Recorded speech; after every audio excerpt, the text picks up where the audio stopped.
Hi everybody and welcome back to Caxton Kitchen. I'm Kevin. I'm Diane. And today I'm going to be making a lovely hearty vegetable soup, which you can make using any kind of like leftover vegetables that you've got hanging around or anything that you've got kind of like around in your kitchen. What are you going to be making, Diane? I'm going to make a really simple baked rice pudding. Brilliant. And hopefully you'll never want to eat one out of a tin again. There you go.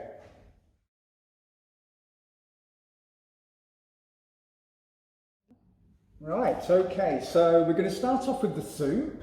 So basically, like I said, you can use anything you've got kind of like hanging around in your kitchen. Today I'm making a vegetable soup, so my ingredients today are going to be carrots. I've got a couple of potatoes here that I'm going to add in there. Potatoes are great because they help to thicken the soup.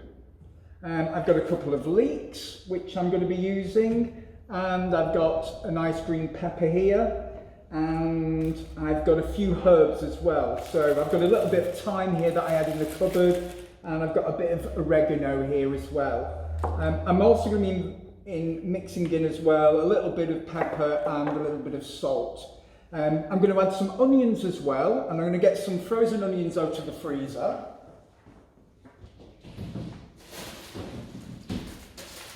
So I've got sliced red onions in my freezer today, so I'm just going to add a few of those into the soup as well. Okay, so I'm just coming up to finishing off peeling my carrots and my potatoes. Always good to use a peeler as well, because you kind of like, you don't waste the vegetable as well. Your kind of peelings are a lot finer. I like to kind of like prepare all my vegetables as I'm going along. So I've peeled my carrots and my potatoes. Now I'm going to go on to the pepper. These can sometimes be a little bit tricky to clean up, but basically what you want to do is just chop the pepper in half, cut all the way through, and then you can see the kind of like membrane inside with the seeds, and then you want to kind of remove that with your knife. Cleaning that out, and you can just pull that out, and then any spare seed you can just kind of like knock out there, and then remove the top of the pepper where the pepper stalk was. And then for this soup, I'm going to make this like a fairly chunky soup as well, because it's kind of like nice and heartier then. I'll then cut the pepper in half, cut it in half again, and then just do nice sort of kind of like that sort of size chunks going with that. So I do that for the whole of the pepper. Then taking leeks, and leeks can sometimes be a little bit tricky as well because they can get a little bit dirty and they can have soil in them. So what I would normally do is slice the leek all the way down.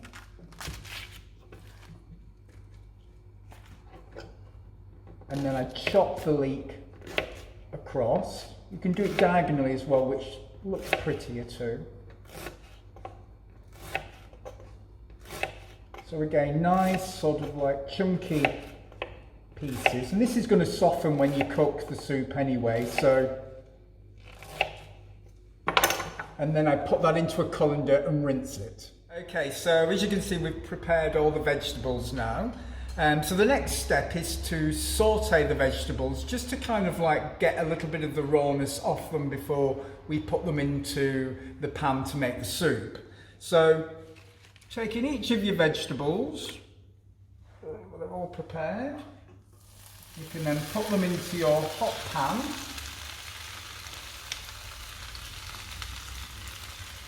And these will cook down in the pan. The pan might look like it's very full, but they'll cook down. The potatoes, I tend to leave them till the water's gone into the pan for the soup, and then they can boil there. But if you're doing chunkier potatoes in your soup, you can part boil those in a pan of water and then use the water to go into the soup.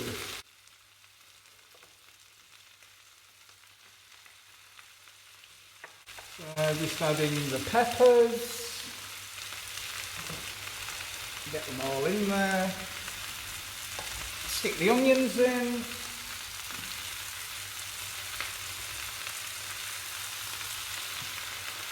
And then pop your carrots in.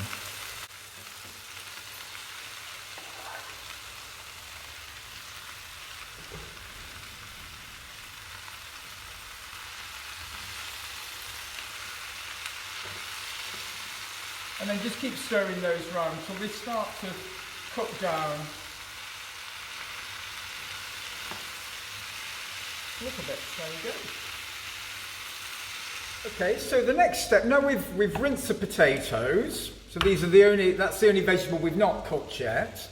So the next step is to get yourself a jug, and you want to measure roughly about a pint per person. So if you're making this soup for 4 people, you'd use 4 pints of liquid. But again, you could add a little bit more or a little bit less. The less you add, the thicker the soup will be. So start off putting in your 4 pints of liquid. I'll just put 1 in for now. And then your potatoes can go in there as well, and they can start to boil with the hot water. You can see my vegetables now have really started to reduce, and they've kind of like really sort of like reduced down now. So again, these can be added to the water to start making the soup. Oops. And be careful not to put it all over your cooker, kind of stuff. Any little bits that come in the cooker, you can just pick them up and put them in the pot. So now I'm going to make this for 4 people, so I've already added 1 pint of water, so I'm going to add another 3 pints to the pan. Okay, so we're now about to season the soup. There's a variety of different ways you can do this. You can use a stock cube, or you can use one of these little stock pot sort of like stock pot little pot things, or you can use something like a flavoured stock, like a bouillon stock. I'm going to use the bouillon because that's open. So a little bit of hot water in a jug, and probably sort of like 4 sort of heaped teaspoons of the bouillon in there. Again, you can always add more as you're going along if you want to make it stronger. I had a little bit of thyme that was left over, so I'm just adding that to the hot water now, and that helps release the flavour if you add it to the hot water. And then I've got a little bit of oregano, again about a teaspoon. I'm going to just add in there roughly. You can always add more or less. Give that a little bit of a stir. And then you can add that into your pan with your vegetables, your water and your potato. Make sure you get all the little bits out. Then seasoning, you can add a little bit of salt and pepper, so a few grinds of pepper, and again probably about a pinch of salt in there. Again, you can add a little bit more salt later on if you feel it needs a little bit more adding to it. So the soup now, I've got it simmering on a fairly, it's like a medium heat, and then I'm just going to put a lid on it and let it sit there for around about sort of like 20-25 minutes. Keep having a look at it and giving it a little stir just to make sure it doesn't stick to the bottom of the pan. Okay, so the soup's been simmering for around about 35-40 minutes now with the lid on. And it's become much more thicker now that the potatoes disintegrated in the soup. A good idea before you serve it is just to check the seasoning. So take a little spoon. Watch it, because it'll be very hot, but try a little bit. Now that's just perfect for me, but obviously at this point you can add a little bit more of the stock, or you can add a bit more salt and pepper if you feel like you need to add it. So now we're ready to serve up. So you can see here the consistency that we're looking at. So, you know, it's thickened up a fair bit, and it's nice and chunky with all those good, lovely, healthy vegetables in there. And like I said, This is probably going to be enough for around about 4 people. In terms of storing, I'd let this, if you want to not eat it all at once, I'd let the soup cool down after you've had your portion of it, and then let it cool down, and then put it in a container, and you can keep it in the fridge, and it probably lasts around about 2 to 3 days. And a good thing about this soup is the fact that you can make it and use up all the scraps in your kitchen. So any leftover vegetables or any bits and pieces that you want to use up, you can do that. Alternatively, if you make a large batch of this soup, you can freeze it. I mean, it's obviously nicer if you just eat it fresh because you're getting all the benefits from the vegetables and all the lovely nutrients. But if you want to freeze it, let it chill, let it cool down, and then you can put it into freezer bags. Make sure that you mark it up to go into the freezer. Around about 2 to 3 months you can keep the soup, and put it in and freeze it and use it up within that time.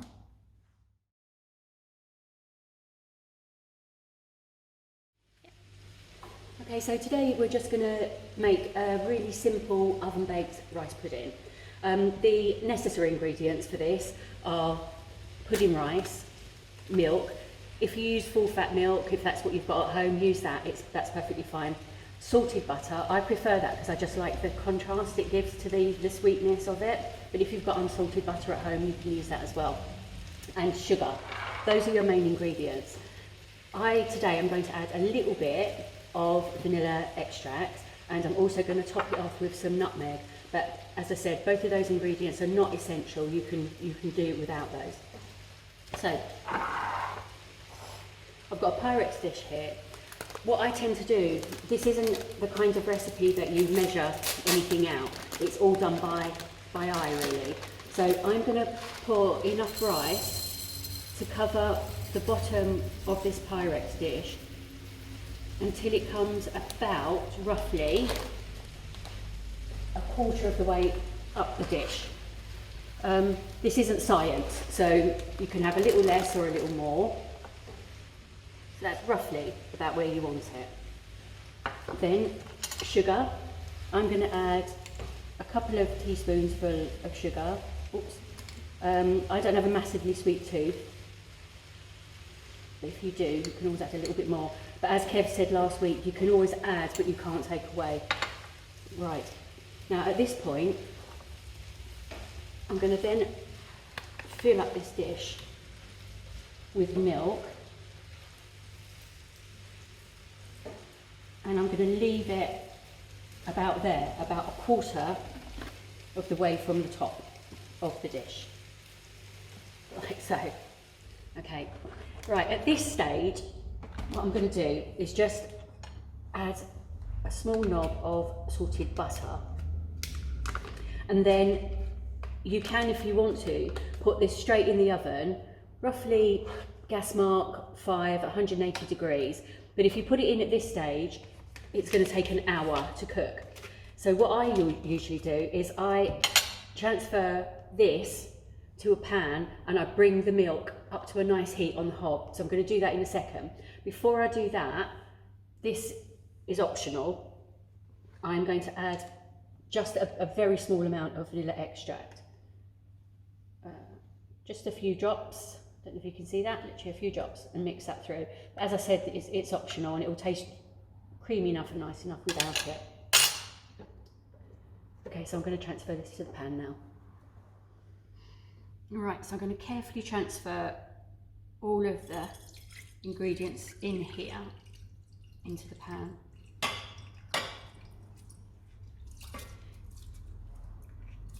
There we go. And once that's all in there together, I'm going to put it on the heat. And when you're heating milk up, it's always best to do it really slowly because you don't want the milk to get burnt. So I'm going to put it on a medium heat, I think. Oops, about 5 on this one, but do it according to your oven, your hob at home. And I'm going to keep an eye on this, and you'll know it's ready to transfer back into the dish when the butter is all melted and there's quite a lot of steam coming off the top of it. At this point, if you particularly like something like cinnamon or nutmeg, you can add it for a stronger flavour. However, I prefer to just sprinkle a bit of cinnamon or nutmeg, in this case, on at the end before I pop it in the oven.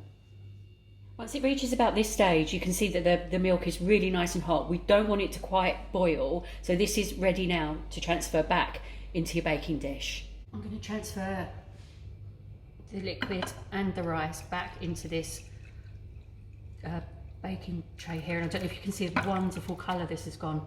Almost looks like custard. It's amazing, and I can really smell the vanilla. Yum. Okay, once we've got it all back in here, I'm going to stick it on the middle shelf of the oven that, as I said, is preheated to 180 degrees around about gas mark 5, and I'm going to leave it in there for about 20 minutes, but keep a check on it. The other thing is I've put a baking tray on the shelf below it, just because this does have a habit of bubbling over a little bit, and that will just keep your oven a little bit cleaner. Oh, do you know what I forgot? Nutmeg. As I said, it is optional, but I prefer it with a bit of nutmeg on it, so I'm going to sprinkle some nutmeg on the top, like so. Add as much or as little as you like. I quite like it. And now it's really ready to go in the oven this time.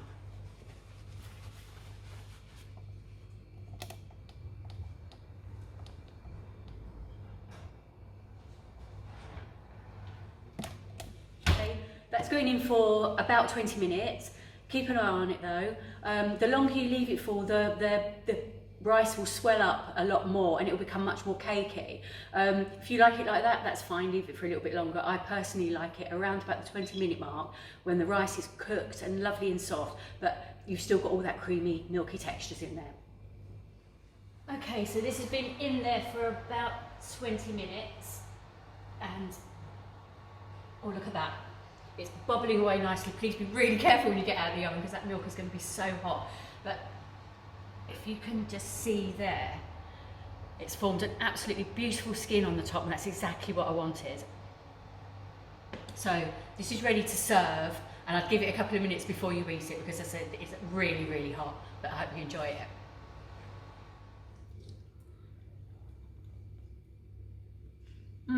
Well done on the soup, Kev, that's lovely. Yeah, it's really nice, isn't it? Yeah, really got lots of flavour. Definitely a bit of crusty bread with this to Yes. dip it in. That's what it needs. Next time. Have you tried the rice pudding? Not yet. I'm going to give that a go now. I'm really looking forward to this. I hope I've made it sweet enough. I wasn't sure. I love rice pudding. Sweet enough? It's sweet enough for me. Right, okay. It is hot though. Yes. So yeah, make sure you let it cool down a little bit. Yeah. And if it's not sweet enough for you, you can always add a teaspoon of jam or maple syrup or something like that. Bit of honey. Bit of honey. Nice. Lovely. Right, I'm going to crack on with your soup.